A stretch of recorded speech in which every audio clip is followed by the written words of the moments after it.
So, we've had two short stories by Kate Chopin, a writer of the late 19th century who lived in Louisiana. And by the name, you can see she was of French origin, which is not a surprise because Louisiana used to be part of France until the French king sold that territory and part of his other territories in the Americas to the United States with a treaty of 1803. Now, let's have a look at the story of an hour. In this story, we have Mrs. Mallard, who finds out that her husband has died. And in the end, it is she who dies and her husband is actually alive. So the news of the train accident and especially the news of his being among the victims of that train accident was a mistake. Now, the very first sentence of this story says, knowing that Mrs. Mallard was afflicted with a heart trouble. Heart trouble can be interpreted twofold. On the one hand, it really can hint at some organ deficiency. So her heart wasn't healthy anymore. But you also know that when you have a problem with your partner, you talk of a heart trouble. So a psychological or emotional problem.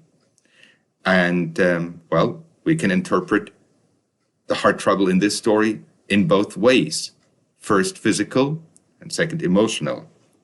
When you read the short story, you probably found out that although there existed love between Mr. and Mrs. Mallard, especially from his side, Mrs. Mallard obviously found she was caught in that marriage. She didn't consider herself to be free.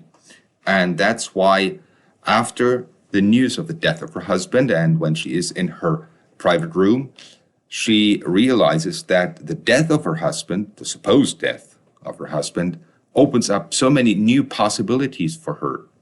And she comes to the realization that now that her husband is gone, as she believes and everybody else believes, she is free, free, free.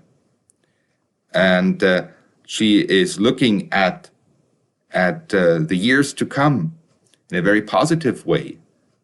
Other widows would probably be devastated and would think, what am I going to do with the rest of my life? She, on the other hand, sees only opportunities for herself. Time would belong to herself, and she opened and spread her arms out to them in welcome. There would be no one to live for during those coming years. She would live for herself. There would be no powerful will bending hers in that blind persistence with which men and women believe they have a right to impose a private will upon a fellow creature. So, despite Mr. Mallard's love for Mrs. Mallard, she didn't feel happy in the marriage. She felt constrained and she felt caught. And in that age, divorce was not really an option, especially when the husband hasn't done anything wrong, really.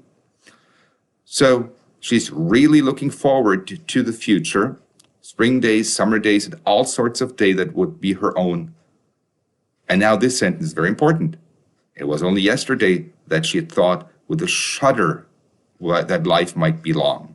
So when her husband was alive and she was married to him, she felt a shudder thinking of the life ahead. And that shudder has now gone. So she's actually in high hopes when she leaves her room. And then, of course, her husband appears. And the shock and the devastation is so great that her heart gives in and she collapses and is dead. So maybe there was physical heart trouble as well.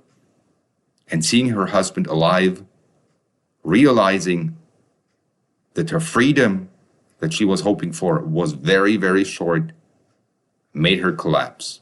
Now, the people around her, of course, do not know anything about these inner thoughts. They still think Mrs. Mallard is grieving Mrs. Mallard is devastated about the death of her husband. And they think that when Mrs. Mallard collapses and dies at the end of this story, it's because she is overwhelmed with joy to see her husband alive. The joy was too much for her weak heart. But we, the readers, who know her inner thoughts, actually know better. We know it wasn't happiness and joy that killed her. It was shock and devastation.